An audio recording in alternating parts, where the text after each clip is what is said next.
Welcome to this gentle descent into the ocean depths. Tonight, you and I are going to journey together beneath the waves, diving down through layers of blue and green, past the reach of sunlight, into a world that covers more than 70% of our planet, yet remains more mysterious than the surface of Mars. The ocean depths are calling to us, and we're going to answer that call with 99 fascinating facts that will carry you peacefully towards sleep. Imagine standing at the edge of the sea, watching waves roll in one after another, each one carrying stories from distant places. Beneath that surface lies an entire universe, a realm of pressure and darkness and strange beauty, where creatures glow with their own light, and mountains taller than Everest rise from the sea floor. Tonight, we're going to explore what exists in those hidden depths, discovering wonders that thrive in the cold darkness, from the shallow sunlit zones down to the deepest trenches on Earth. Before we begin this underwater journey, if you enjoy this peaceful exploration of the ocean depths, make sure to like this video and subscribe to the channel for more sleep-focused content. Your support helps me create these journeys for you. Now, settle into your most comfortable position. Let your body relax completely, as if you were floating in calm, warm water. We'll be moving slowly through these aquatic truths together, letting each one flow over you like gentle currents. You don't need to remember anything. You don't need to hold on to these facts. Just let them drift through your consciousness as your breathing slows and deepens. The ocean is patient, ancient, and calm. And tonight, it's the perfect companion to guide you toward rest. Take a deep breath as if you were preparing to dive. Let it out slowly, releasing everything you don't need. And let's begin our descent into the depths. The deep ocean begins where sunlight ends. Scientists call this the midnight zone, and it starts around 1,000 meters below the surface. Imagine descending through water, watching the light gradually fade from blue to indigo to violet, and finally to an absolute velvety blackness. This isn't the frightening darkness of a nightmare. It's the peaceful darkness of deep sleep itself, welcoming and complete. What's remarkable about this depth is that it represents the beginning of the largest living space on our planet. The deep ocean comprises more than 90% of all living space on Earth. Think about that for a moment.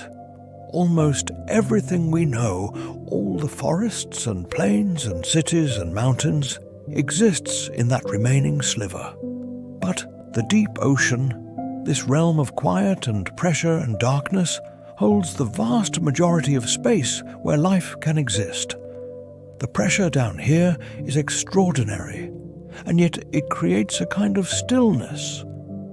At the depth where the midnight zone begins, the pressure is about 100 times greater than at the surface.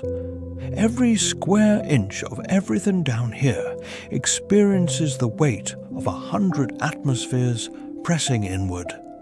And in this pressing darkness, there's a profound peace. Nothing rushes here, nothing needs to. Consider the temperature of these depths.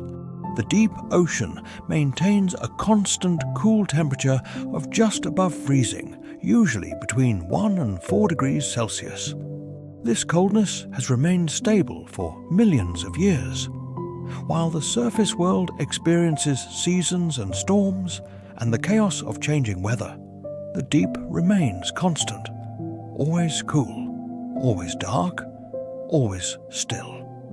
In another corner of this vast realm, something beautiful happens. many creatures in the deep ocean create their own light through a process called bioluminescence. It's estimated that up to 90% of all creatures living in the deep ocean can produce light. Imagine that. In a place of total darkness, life itself decided to glow. Not with harsh brightness, but with soft blues and greens, gentle pulses and subtle glimmers. Here's something fascinating about how these creatures create light. They use a chemical reaction involving a substance called luciferin.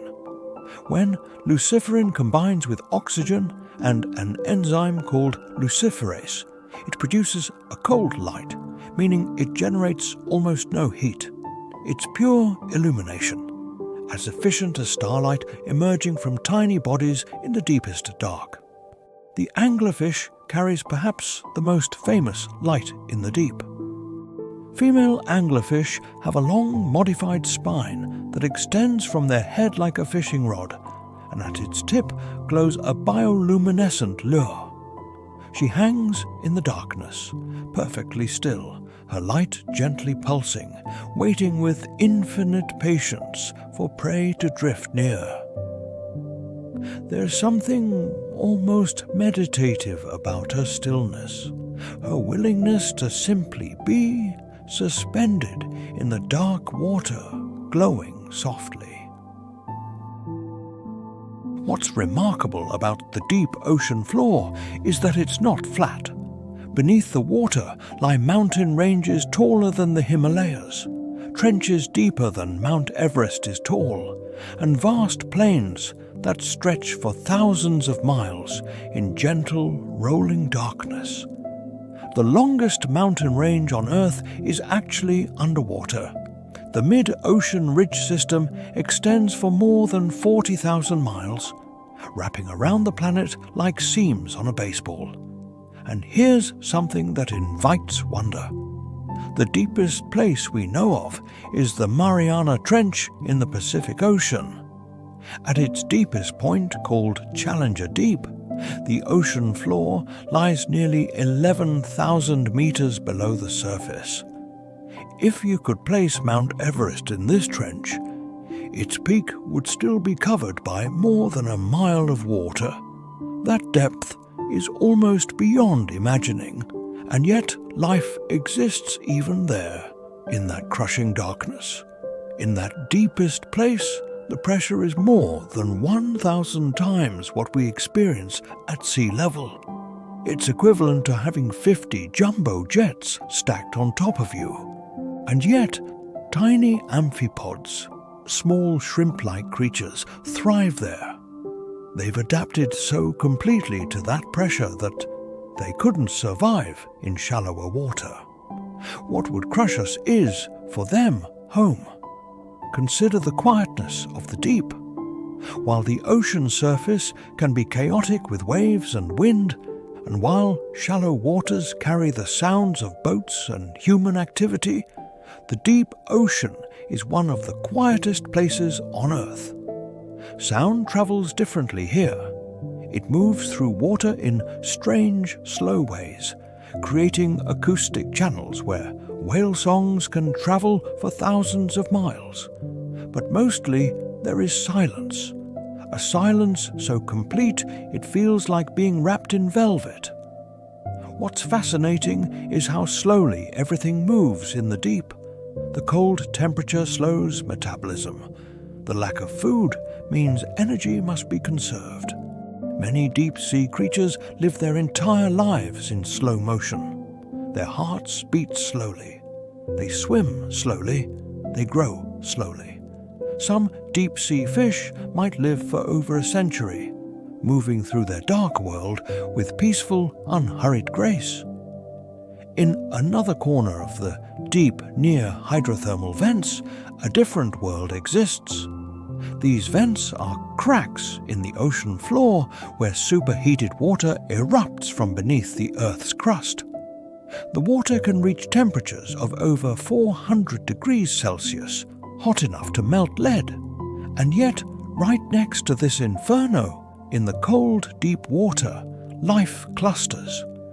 tube worms, white crabs, pale shrimp, and bacteria that feed on chemicals rather than sunlight create communities in the darkness.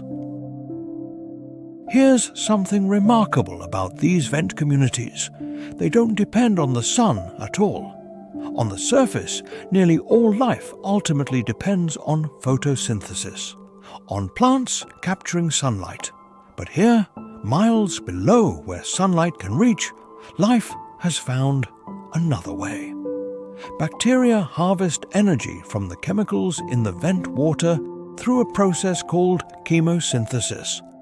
They are the foundation of an entire ecosystem that exists completely independent of the sun. These hydrothermal vent communities were only discovered in the late 1970s. Before then, scientists assumed the deep ocean was largely lifeless, a cold desert of mud and darkness.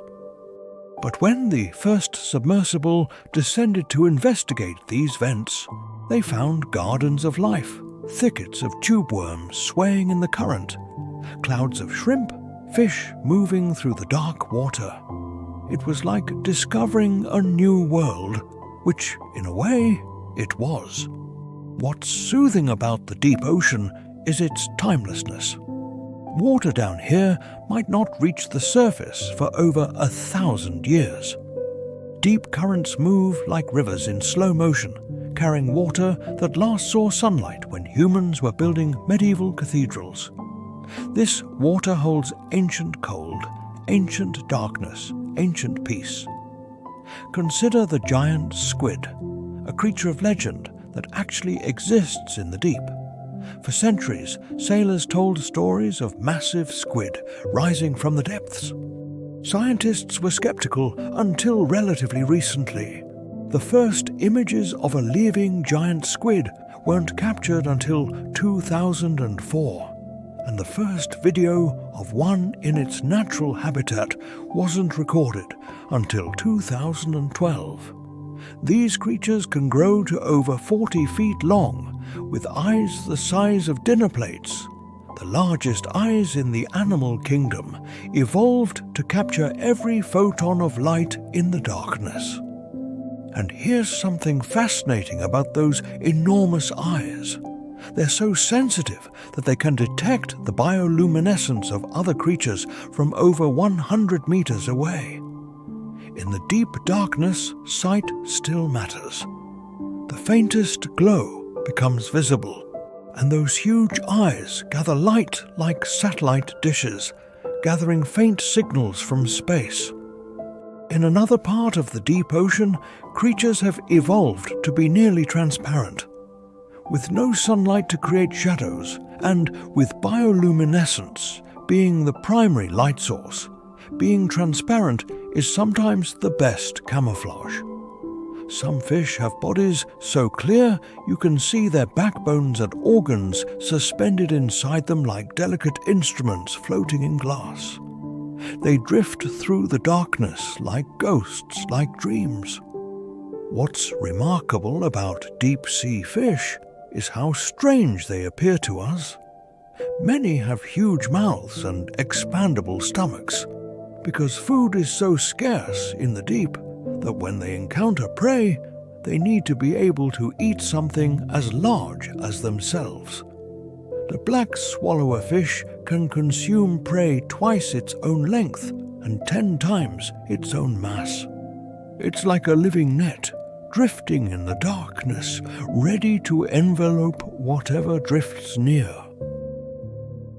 Here's something about the Dumbo octopus that invites a gentle smile. This small octopus has fins that look like the ears of Disney's Dumbo the elephant. These fins flap gently, allowing the octopus to hover just above the ocean floor, drifting along in the current like a small peaceful ghost.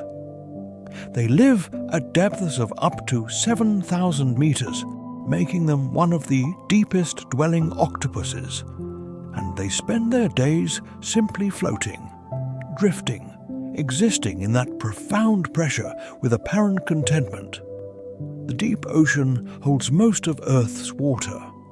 More than 97% of all water on our planet is in the oceans, and most of that is in the deep. This water is old beyond imagining. Some of it has been cycling through the planet for billions of years, evaporating, falling as rain, flowing through rivers, and returning to the deep to rest once more. Consider how little we've explored of the deep ocean. More humans have walked on the moon than have visited the deepest parts of the ocean.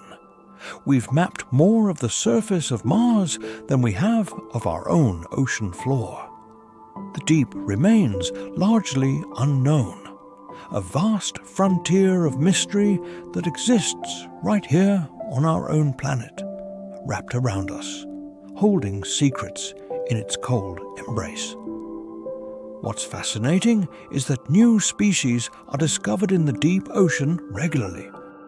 Scientists estimate that we've only identified a small fraction of the life that exists in these depths. Each expedition, with submersibles or remote cameras, reveals creatures never seen before.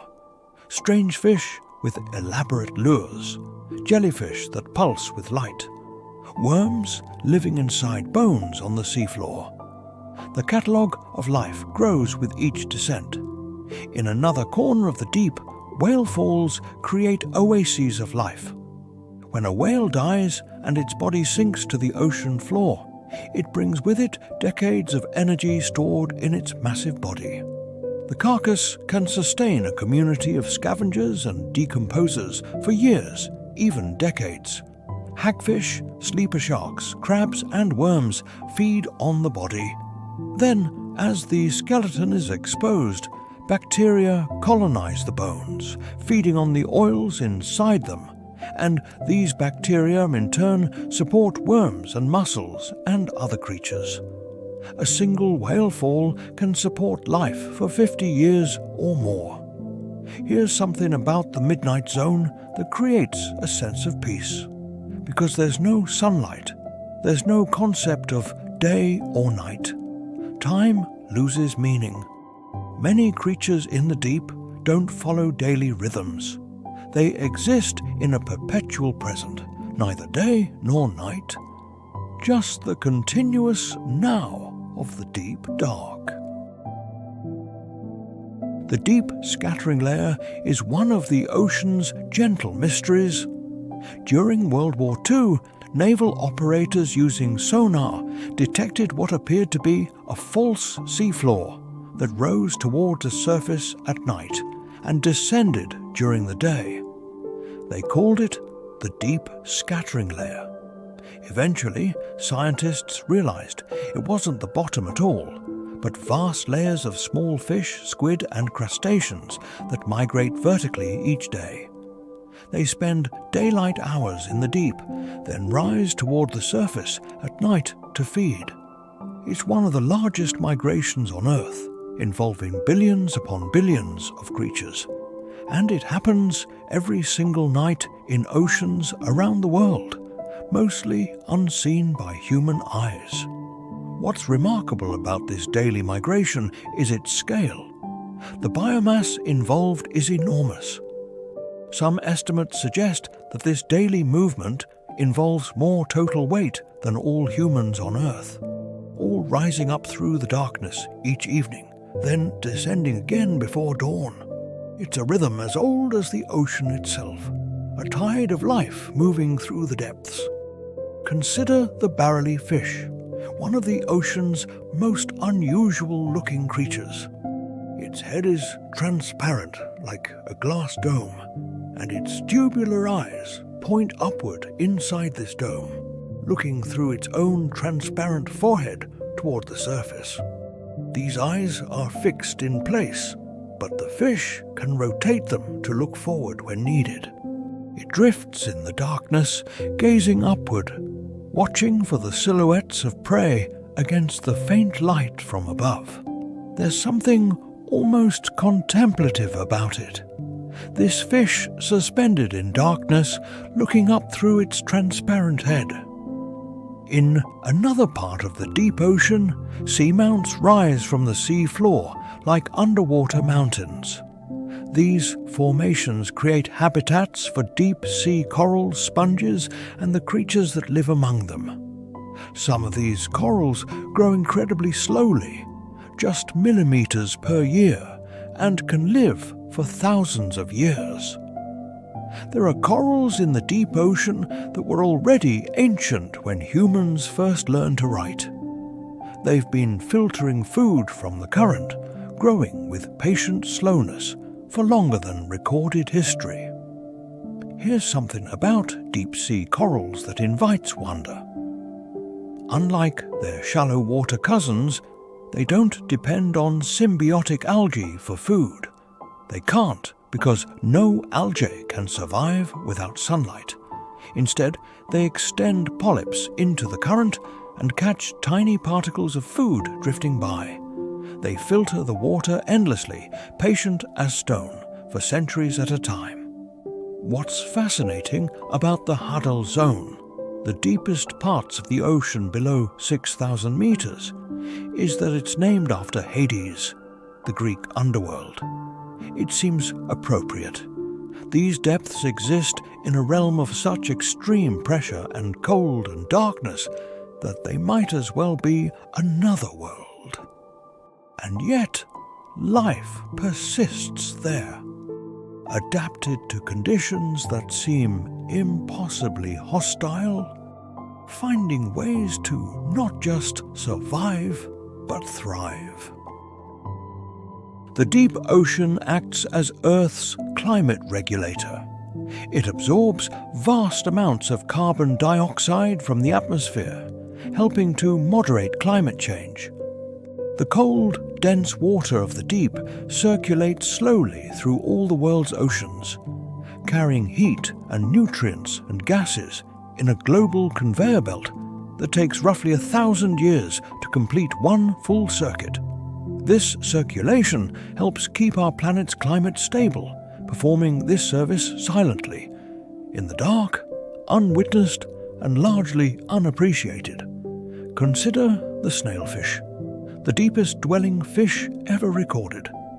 In the Mariana Trench, snailfish have been filmed at depths of over 8,000 meters. They're small, translucent, almost delicate-looking. Their bodies are perfectly adapted to the pressure. They have no swim bladder, which would collapse at such depths. Their bones are soft and flexible. They seem almost gelatinous, as if they're barely holding their shape, and yet down there, in that crushing darkness, they swim and hunt and live complete lives. In another corner of the deep, vampire squid drift through the darkness. Despite their frightening name, they're actually quite peaceful. They're not true squid, and they're not vampires. They feed primarily on marine snow, the gentle rain of organic particles that drifts down from above. They have the largest eyes relative to body size of any animal, enormous and red. When threatened, they can turn themselves inside out, displaying rows of soft spines and glowing photophores. But mostly, they just drift, collecting falling particles, existing peacefully in their dark realm. Here's something about marine snow that's almost poetic. This constant gentle drift of particles falling from the sunlit surface toward the deep floor is the primary food source for much of the deep ocean. It consists of dead plankton, fecal matter, mucus, dust, and the bodies of small creatures. As it drifts down through the water column, it gets eaten and re-eaten, broken apart and reformed. By the time it reaches the deep floor, only a small fraction remains, but it never stops falling. This silent snow through dark water, feeding the depths. What's remarkable about the Greenland shark is its incredible longevity.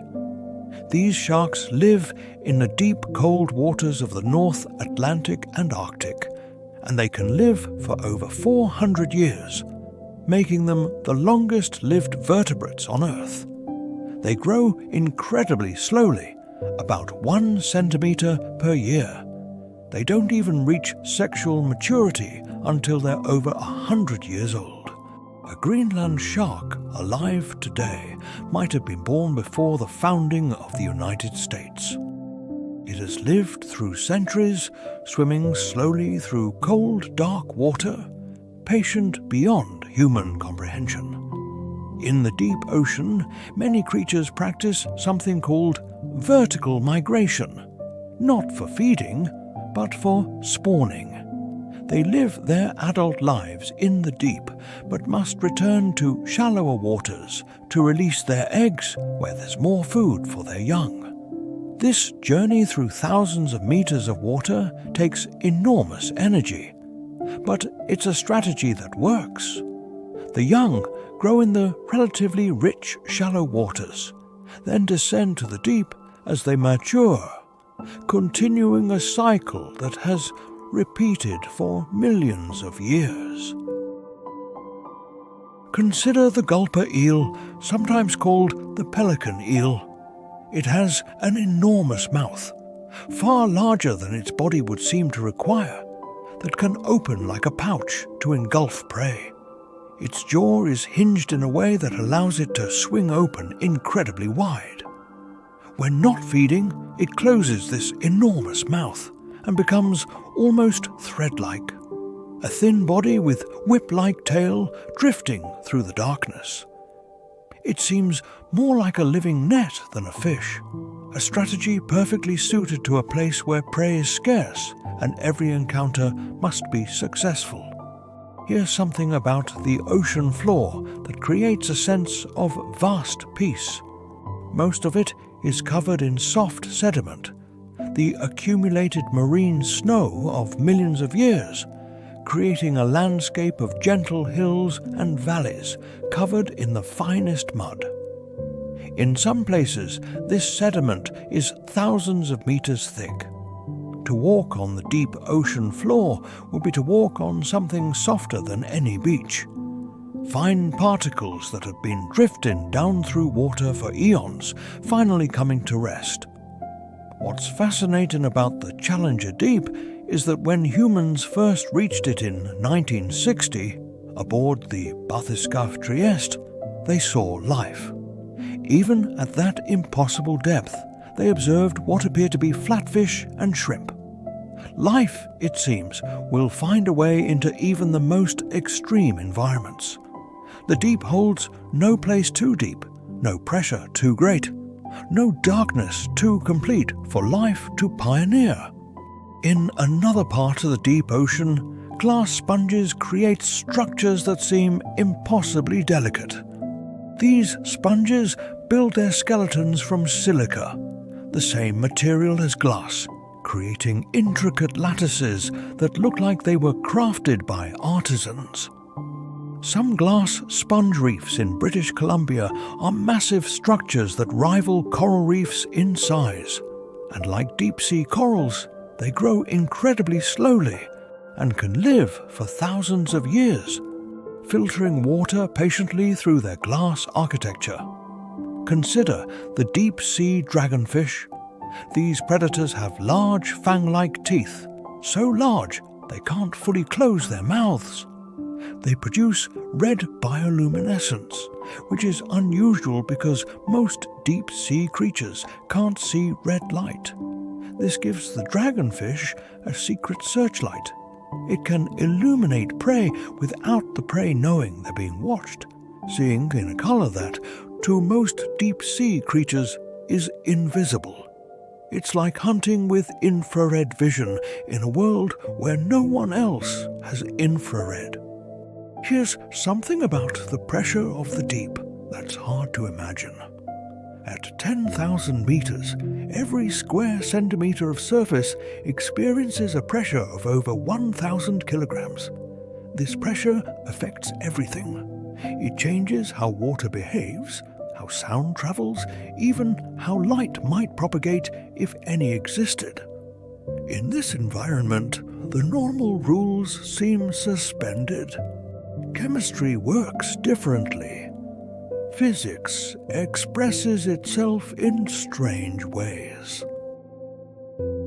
What's remarkable is that the deep ocean is not silent, even though it seems it should be. Whales sing songs that travel through deep acoustic channels. Earthquakes rumble through the crust beneath the seafloor, creating low-frequency sounds that travel for thousands of miles. Ice breaking off glaciers creates sounds that reverberate through the water. The ocean carries sound better than air does, and in the deep, these sounds travel far, creating a soundscape of distant events, a chronicle of the planet's activity carried through the dark water. In the deep ocean, some fish have developed antifreeze proteins in their blood. In the coldest parts, where water temperature drops below what would normally freeze body fluids, these proteins prevent ice crystals from forming in their cells. They drift through water that for them is perpetually on the edge of freezing, kept liquid only by the salt and pressure, while their bodies resist freezing through molecular adaptation. Consider how food reaches the deep ocean floor. Besides marine snow, there are occasional food falls. Sometimes a large fish dies and sinks. Sometimes a seal or dolphin or whale. Each of these events is like a feast arriving from heaven for the scavengers of the deep. Camera systems left on the seafloor have recorded how quickly these falls attract attention. Within hours, amphipods arrive. Within days, fish and crabs. A large carcass can create a temporary feeding frenzy in a place where feeding frenzies are otherwise unknown. Here's something about the eyes of deep sea creatures that reveals adaptation at its finest. Some have eyes so large they dominate their heads, evolved to capture every photon. Others have eyes that point in different directions simultaneously, watching both above and below for danger or opportunity. Still others have lost their eyes entirely, finding them unnecessary in the complete darkness. These eyeless fish navigate by other senses, by detecting vibrations, by tasting the water, by feeling pressure changes as other creatures move nearby. What's fascinating about brine pools in the deep ocean is how they create lakes underwater. In certain places, pockets of extremely salty water, denser than the surrounding seawater, collect in depressions on the seafloor. These brine pools have distinct shorelines, waves, and even beaches. Creatures can live on the shore of these underwater lakes, but cannot survive in them because the salinity is too extreme. Submersibles have recorded strange scenes of fish swimming along the edge of these pools, their forms reflected in the denser brine below, creating the illusion of a liquid mirror in the depths. In another part of the deep, certain crustaceans have developed incredibly long legs and antennae. These appendages, sometimes many times longer than their bodies, help them sense their environment. In the darkness, where sight is limited, these creatures feel their way through the world, their long sensitive legs touching out in all directions, reading the water for vibrations, temperature changes, chemical signals. They move slowly, carefully, feeling their way through their dark realm. Consider the six-gill shark, one of the more primitive shark species still alive today. They prefer the deep, sometimes found at depths of over 2,000 meters.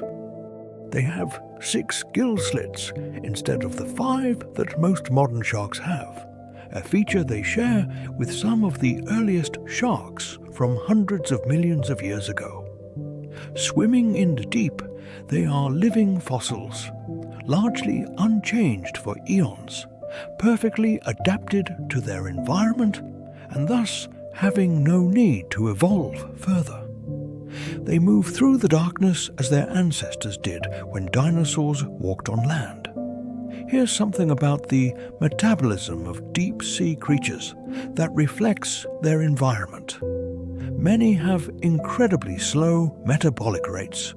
Their bodies operate in a kind of energy-saving mode, doing everything as efficiently as possible. Some deep-sea fish can survive for months without food. Their bodies have adapted to a world where every calorie must be conserved, where the next meal might be far in both space and time. This slowness is not laziness but wisdom, a perfect adaptation to scarcity.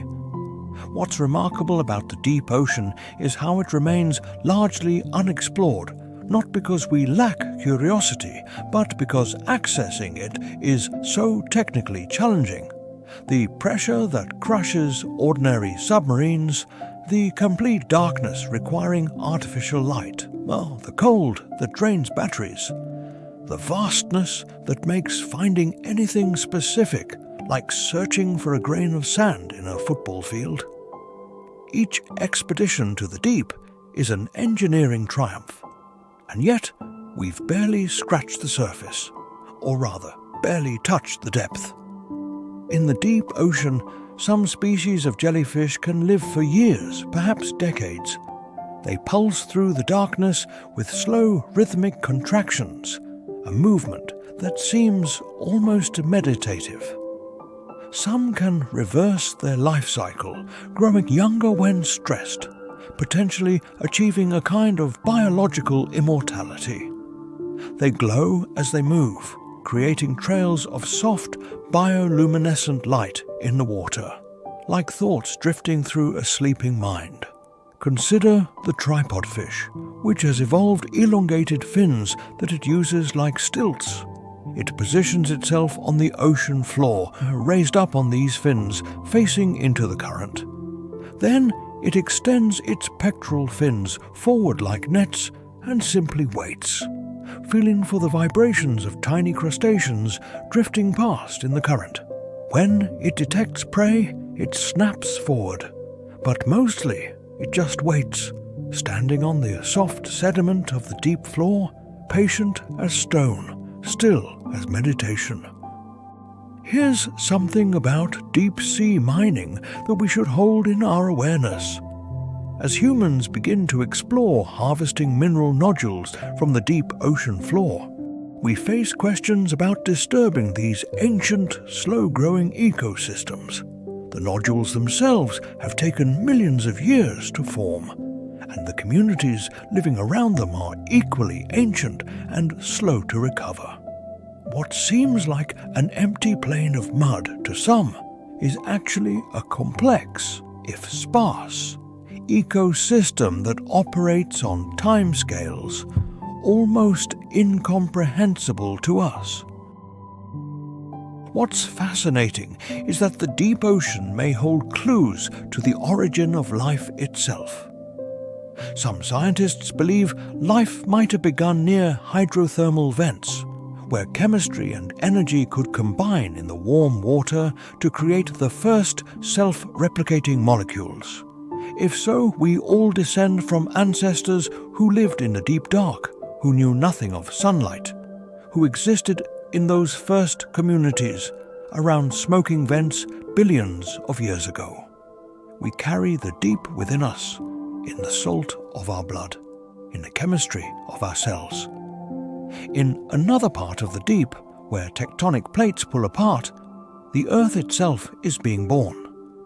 At mid-ocean ridges, magma rises from beneath the crust, cools in the cold water, and creates new seafloor.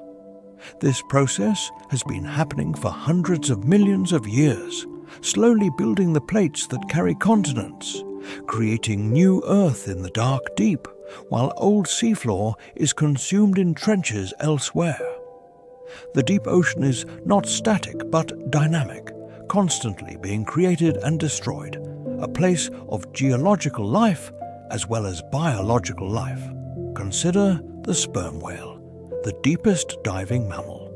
These enormous creatures can dive over 2,000 meters deep and hold their breath for over an hour. They descend into crushing darkness to hunt giant squid and other deep-sea prey.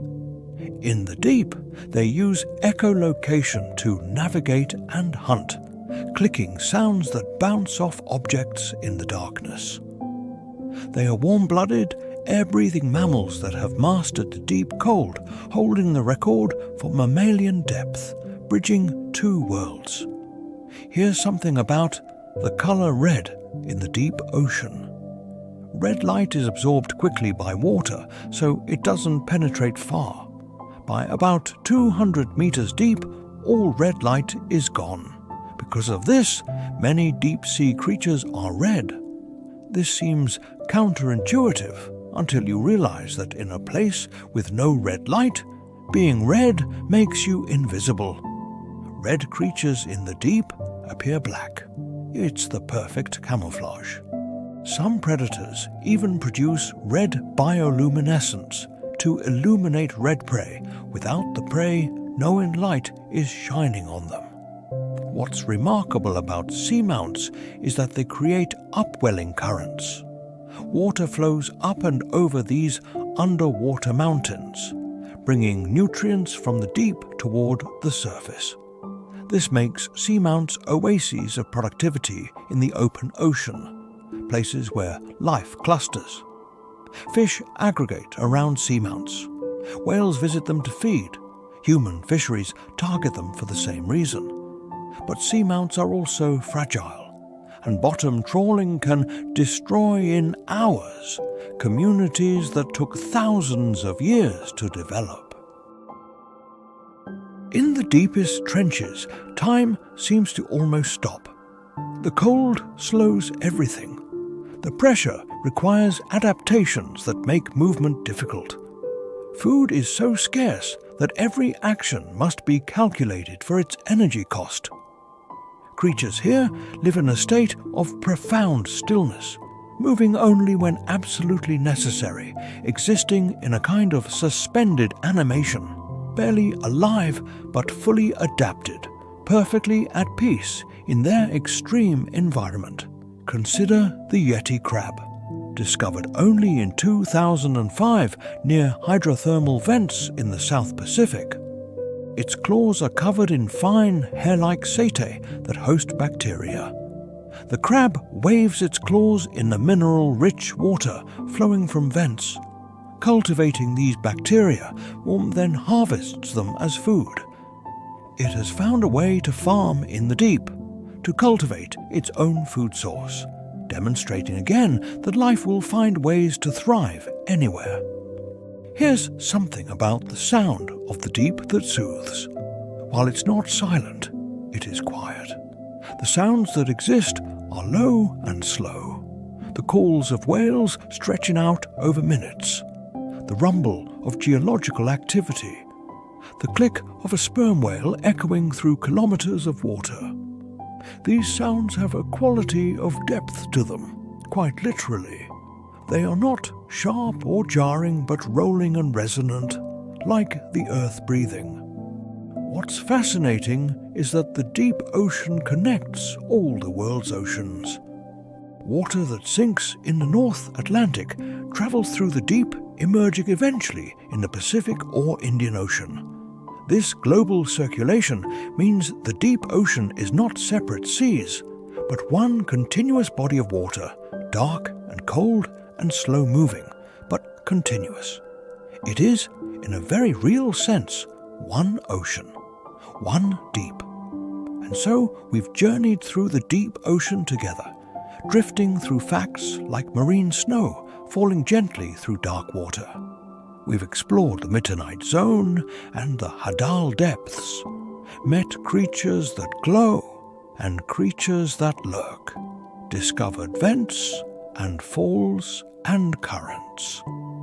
We've touched on the vastness, the mystery, the patience of the deep.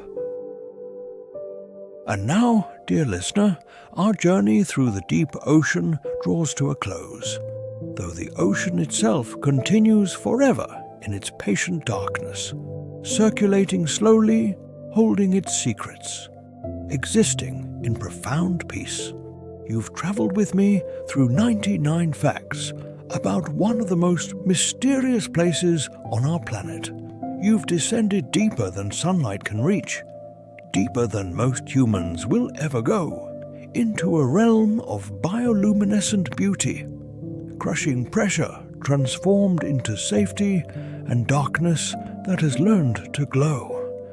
The deep ocean teaches us about patience, about adaptation, about the ability to thrive in any circumstances, about the unexpected beauty that emerges when we stop demanding that the world be lit and comfortable and familiar. As you drift now towards sleep, perhaps you can imagine yourself floating in that perfect darkness, suspended in water that holds you completely, where all pressure is equal on all sides, where the temperature never changes, where time loses meaning, and all that exists is the gentle, eternal now. The creatures of the deep don't struggle against their environment. They have become one with it.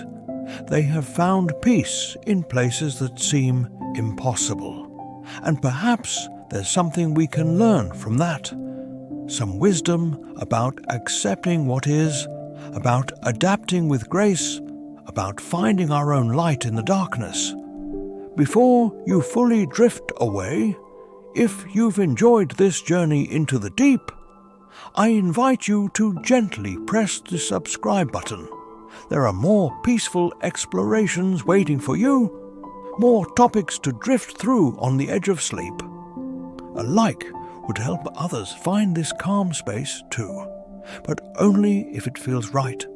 There's no urgency. Everything can wait. The ocean is patient. It has waited billions of years already. It will wait a little longer, and it will still be there, deep and dark and peaceful, holding most of the space where life exists on this planet, holding most of the water that makes our world possible, holding secrets we haven't yet discovered. Rest well, dear listener. Let yourself sink into sleep as gently as marine snow sinks through deep water. Let the darkness welcome you.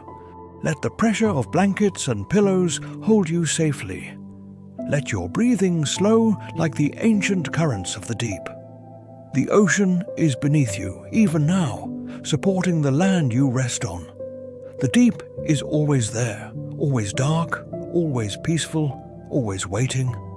Sleep well, dream of gentle depths, and perhaps tomorrow you'll remember that somewhere far below, in cold darkness and crushing pressure, life glows softly, patiently, waiting with ancient wisdom, completely at peace. Good night.